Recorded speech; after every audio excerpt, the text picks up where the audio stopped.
नमस्कार। आज हम डिस्कस करेंगे HPSSC का प्रीवियस पेपर। जो HPSSC का प्रीवियस पेपर है इसका हम हिस्ट्री का सेक्शन जो है आज डिस्कस करेंगे और डिटेल से डिस्कस करेंगे ताकि आपको जो है आपके आने वाले एग्जाम्स में हेल्प मिल सके, जैसे कि पहले भी मिलती रही है। तो अभी हम स्टार्ट करेंगे क्वेश्चन नंबर 65 से। यहाँ पर बोलते हैं nomad man started settling in, तो बोलते हैं खानाबदोश मनुष्य ने जो था वो किस काल में अधिवास करने की शुरुआत की थी। तो नोमैड मैन जो था इसने स्टार्ट किया था नियोलिथिक एज में सेटल होने का स्टार्ट। ऑप्शन सी जो था वो सही आंसर है।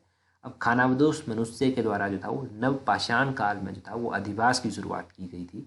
आपने क्या ध्यान रखना है, पहले तो आप स्टोन एज के बारे में थोड़ी सी अगर आपको नॉलेज होगी तो स्टोन एज में पैलियोलिथिक एज आता है, मेसोलिथिक एज आता है और नियोलिथिक एज आता है। ये तीन एजेस जो है यहाँ पर आती हैं। अब ये जो नियोलिथिक एज है इसमें आपने क्या ध्यान रखना है, इसमें जो था वो इंसान ने क्या किया था, पशुओं को पालना जो था वो शुरू किया था। इनके पशुओं को पालतू बनाना उसने स्टार्ट कर दिया था।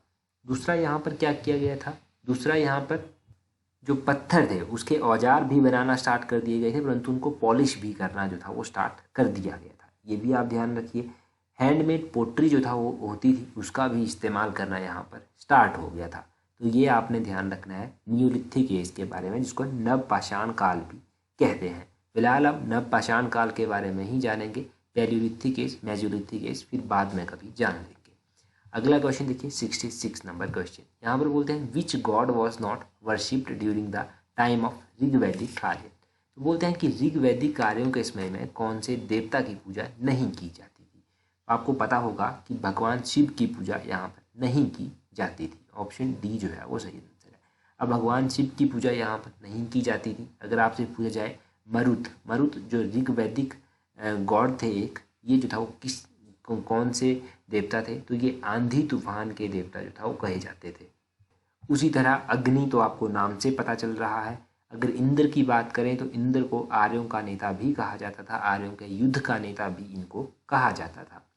और भी देवता थे इनके, जैसे कि मित्र हो गया, मित्र जो था वो शपथ और प्रतिज्ञा के देवता कहलाते थे। सरस्वती वैसे तो नदी की देवी कहलाती थी, बाद में चलकर ये विद्या की देवी बनी। पर्जन्य जो था वो वर्षा के देवता कहलाते थे। अश्विन जो था वो चिकित्सा के देवता जो था वो कहलाते थे। यम जो था वो मृत्यु के देवता कहलाते थे।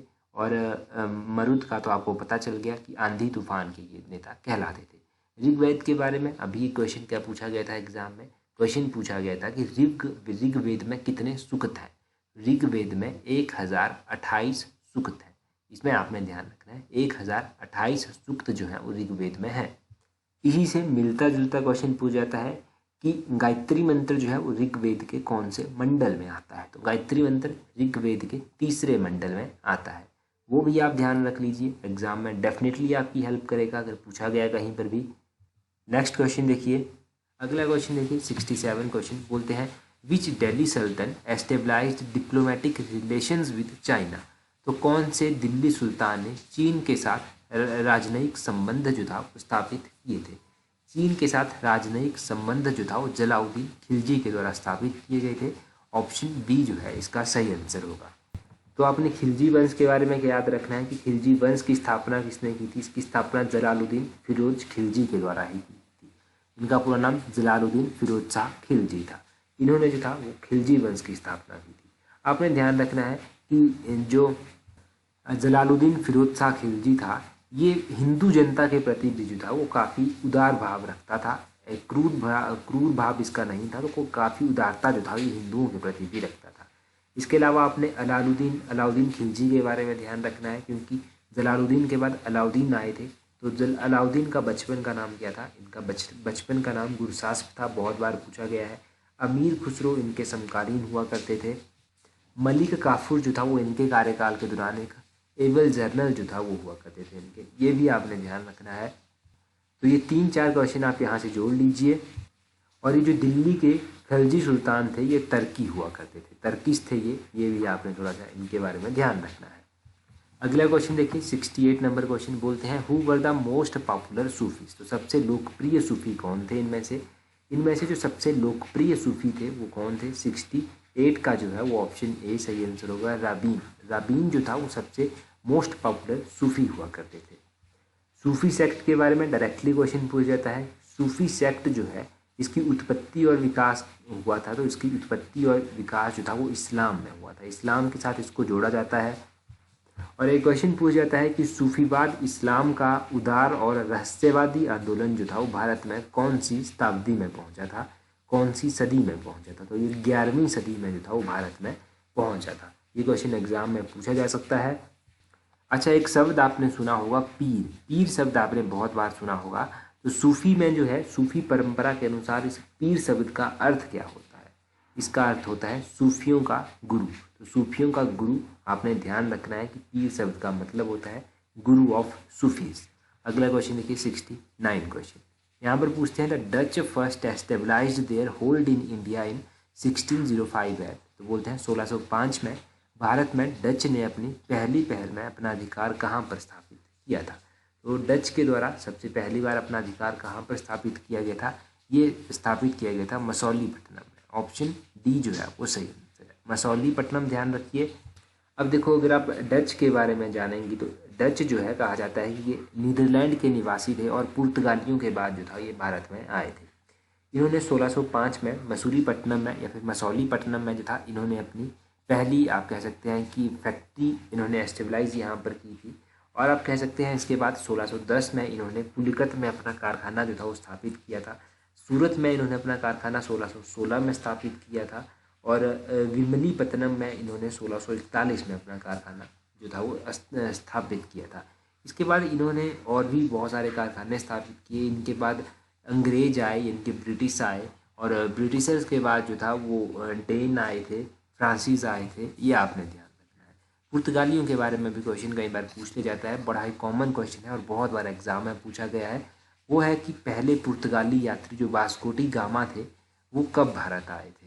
तो वो 1498 में जो था वो भारत में आए थे। 1498 में कालीकत के समुद्री तट पर जो था इनका जहाज आकर रुका था।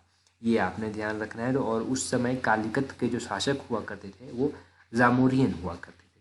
जामोरियन उस टाइम कालीकत के शासक हुआ करते थे। ये सारे क्वेश्चन आप इनके बारे में ध्यान रखिए। अगला क्वेश्चन देखिए, बोलते हैं the Gandhara school of art developed during the time of. कला की गंधार शैली, इसका विकास जो था वो किसके समय में हुआ था? तो गंधारा स्कूल ऑफ जो आर्ट था इसका विकास किसके समय में हुआ था? कुषाणों के समय में इसका विकास हुआ था। ऑप्शन डी जो है वो सही आंसर है। अब कुषाण के समय में इसका जो था वो विकास हुआ था। अगर कुषाणों के बारे में आप बात करेंगे तो सर्वाधिक जो प्रसिद्ध कुषाण शासक थे वो कौन थे? वो थे कनिष्क। कनिष्क के बारे में आपने ध्यान रखना है कि जो शक संवत है वो जो शक संवत है वो इन्हीं के द्वारा जो था वो चलाया गया था। ये भी आप ध्यान रखिए। इनके कार्यकाल के दौरान जो था वो नागार्जुन हुआ करते थे, चरक हुआ करते थे, पार्श्व हुआ करते थे, वसुमित्र हुआ करते थे। ये इनके कार्यकाल के दौरान हुआ करते थे। अगर पूछा जाए कि कुषाण की स्थापना किसने की थी, कुषाण वंश की स्थापना किसने की थी, तो कुषाण की जो स्थापना की गई थी वो कूजल कटफिसेस के द्वारा की गई थी। कूजल कटफिसेस का नाम आपने ध्यान रखना है। इन्होंने कुषाण वंश की स्थापना जो था वो की थी। और ये जो गंधार आर्ट है इसके बारे में भी आपने ध्यान रखना है कि गंधार शैली जो है वो इंडो ग्रीक का कॉम्बिनेशन मानी जाती है। इसका इंडो ग्रीक का ये कॉम्बिनेशन मानी जाती है। ठीक है, सब बेसिक क्वेश्चन है जो कि बहुत बार एग्जाम में पूछे जा गए हैं, आगे भी पूछे जा सकते हैं। अगला 71 क्वेश्चन है the second battle of Panipat was fought in. Panipat का दूसरा युद्ध कब हुआ था? देखो, पानीपत की पहली लड़ाई, पानीपत की दूसरी लड़ाई, पानीपत की तीसरी लड़ाई। ये दूसरी लड़ाई 1556 में हुई थी। ऑप्शन बी जो है वो सही आंसर है। पानीपत की दूसरी लड़ाई जो था वो 1556 में हुई थी। इसमें जो था वो हेमू की पराजय हुआ थी। ये भी आपने ध्यान रखना है। अकबर के कार्यकाल के दौरान ये हुई थी। पहली लड़ाई जो था ये कब हुई थी? 1526 में हुई थी। ये पहली लड़ाई हुई थी। अब पहली लड़ाई जो था ये हुई थी जब इसमें बाबर के कार्यकाल के दौरान हुई थी। इब्राहिम लोदी की यहाँ पर पराजय हुई थी। पानीपत की तीसरी लड़ाई कब हुई थी? पानीपत की तीसरी लड़ाई 1761 में हुई थी। कब हुई थी? 1761 में। अब 1761 में पानीपत की तीसरी लड़ाई हुई थी। आपने क्या ध्यान रखना है यहाँ से कि और कौन कौन सी बैटल्स इंपॉर्टेंट है। 1576 में कौन सी बैटल हुई थी? यहाँ पर हल्दी घाटी की लड़ाई जो था वो हुई थी। हल्दी घाटी की लड़ाई बहुत बार एग्जाम में पूछी जाती है, आगे पूछी भी जाएगी। बक्सर की लड़ाई 1764 में हुई थी। बक्सर की लड़ाई के अलावा जो था वो प्लासी की लड़ाई भी इंपॉर्टेंट है जो कि 1757 में हुई थी। ये सारी बैटल्स आपने ध्यान रखनी है। जितनी भी 5-6 बैटल्स मैंने आपको बताई ये सारी की सारी इंपॉर्टेंट है। क्रिप्स मिशन, अगला क्वेश्चन देखिए, Cripps Mission visited India in, तो क्रिप्स मिशन ने भारत का दौरा कब किया था? अगर क्रिप्स मिशन की बात करें कि इसने भारत का दौरा जो था वो कब किया था, तो 1942 में जो था वो भारत का दौरा इसने किया था। ऑप्शन सी जो है वो सही आंसर है। आपने और क्या ध्यान रखना है, 1942 में भारत छोड़ो आंदोलन भी जो था वो स्टार्ट हुआ था।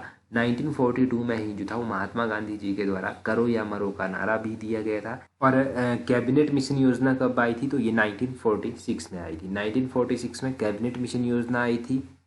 गांधी इरविन समझौता कब हुआ था, तो 1931 में जो था वो गांधी इरविन समझौता जो था वो हुआ था। पूना समझौता कब हुआ था, ये 1932 में हुआ था। गांधी जी का दांडी मार्च 12 मार्च 1930 से लेकर 6 अप्रैल 1930 तक चला था। और 23 मार्च 1931 को जो था वो क्या हुआ था, भगत सिंह और सुखदेव और राजगुरु, इन 3 लोगों को जो था वो फांसी दी गई। ये आपने ध्यान रखना है। और आपने ध्यान रखना है कि कारगिल विजय दिवस कब मनाया जाता है, तो ये 26 जुलाई को जो है वो मनाया जाता है। अभी 26 जुलाई को जो था ये कारगिल विजय दिवस मनाया गया।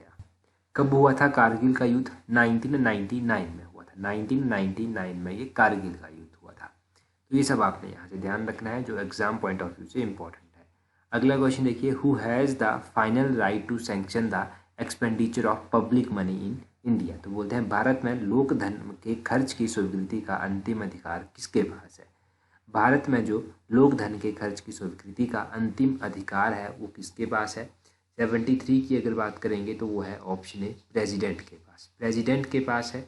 अगर प्रेसिडेंट के बारे में थोड़ा सा मैं आपको बताऊं तो अभी हाल फिलहाल में जो है वो प्रेसिडेंट बनी नहीं। जिनका क्या नाम है, इनका नाम आपको सभी को अभी पता है, परंतु आपने इनके बारे में और क्या क्या याद रखना है। पहला ही क्वेश्चन है कि नाम क्या है इनका, तो द्रौपदी मुर्मू जो है इनका नाम है। अभी आपने ध्यान रखना है कि इनको जो प्रेसिडेंट की शपथ दिलाई गई वो किसके द्वारा दिलाई गई, तो शपथ इनको किसके द्वारा दिलवाई गई? Chief justice of India justice NV Ramana के द्वारा जो था वो इनको ओथ जो था वो दिलाई गई द्रौपदी मुर्मू को। और ये कौन से नंबर की प्रेसिडेंट बनी? ये 15th नंबर, 15वें नंबर की जो था वो प्रेसिडेंट बनी इंडिया। ये भी आपने ध्यान रखना है। तो ये 15वें नंबर की प्रेसिडेंट बनी, ये भी पता चला। ये सारे क्वेश्चन यहाँ से याद रखिए। अगला क्वेश्चन भी देख ही लीजिए। अगले क्वेश्चन में बोलते हैं the power of election commission are given in which article of constitution, तो बोलते हैं संविधान के कौन से अनुच्छेद में निर्वाचन आयोग के अधिकारों को दिखाया गया है? आर्टिकल नंबर 324, ऑप्शन ए सही आंसर है। ये आपने ध्यान रखना है। ये आर्टिकल किसकी बात करता है कि इलेक्शन कमीशन की पावर्स की बात करता है। अगर बात करें कि कौन सा पार्ट है इंडियन कॉन्स्टिट्यूशन का जो बात करता है इलेक्शन कमीशन के बारे में, तो इंडियन कॉन्स्टिट्यूशन का पार्ट नंबर 15 जो है वो किसकी बात करता है? वो इलेक्शंस की बात करता है। ये आप ध्यान रखिए। अभी एग्जाम में क्वेश्चन क्या पूछा गया था कि इंडियन कॉन्स्टिट्यूशन का कौन सा पार्ट जो है वो फंडामेंटल ड्यूटीज़ की बात करता है, तो पार्ट 4A आपने ध्यान रखना है, फंडामेंटल ड्यूटीज़ की बात करता है। कुछ दिन पहले मैंने आपको बताया था कि इंडियन कॉन्स्टिट्यूशन का ऐसा कौन सा पार्ट है जो अमेंडमेंट की बात करता है, अमेंडमेंट ऑफ कॉन्स्टिट्यूशन की बात करता है। चलिए आप कमेंट करके बता दीजिए कि अमेंडमेंट ऑफ कॉन्स्टिट्यूशन जो है वो कौन से आर्टिकल में इसकी बात की गई है, कौन से पार्ट में इसकी बात की गई है, दोनों ही बता दीजिए, इसका पार्ट भी और इसका आर्टिकल भी। बहुत आसान है, हमने बहुत बार पहले भी डिस्कस किया है। अच्छा, अभी एक और बात मैं आपको बताता हूँ। G7 कंट्रीज़ के बारे में हमने पढ़ा था। G7 कंट्रीज़ में कौन कौन सी कंट्रीज़ आती हैं? इसमें आती हैं जापान आता है, इसमें UK आता है यानी कि यूनाइटेड किंगडम आता है, इसमें जो है इटली आता है, इसमें जो है वो कनाडा आता है, इसमें जर्मनी आता है, इसमें फ्रांस आता है और एक इसमें यूरोपियन यूनियन आता है। तो जो कनाडा है वो आपने ध्यान रखना है, चाइना इसमें नहीं आता है। मैंने गलती से चाइना कहीं पर बता दिया होगा तो उसको आपने ध्यान रखना है कि कनाडा इसमें आता है। Japan, UK, Italy, Canada, European union, Germany, France, ये सब इसमें आते हैं। तो ये सारे नाम आप याद रखिएगा कि G7 कंट्रीज़ में कौन कौन आते हैं।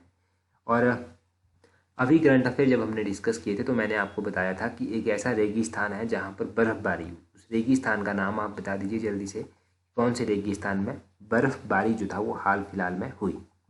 और रही बात टेलीग्राम की, तो अगर आपने अभी तक भी हमें टेलीग्राम पर ज्वाइन नहीं किया है तो जल्दी से अपना टेलीग्राम ओपन कीजिए। वहाँ से इस तरह से सर्च करना @allexam31, आपको हमारा टेलीग्राम चैनल मिल जाएगा। टेलीग्राम पर जो है वो ऑलरेडी 20,600 से अधिक लोग हमारे साथ जुड़ चुके हैं, तो आप भी जुड़ जाइए अगर अभी तक नहीं जुड़े हैं।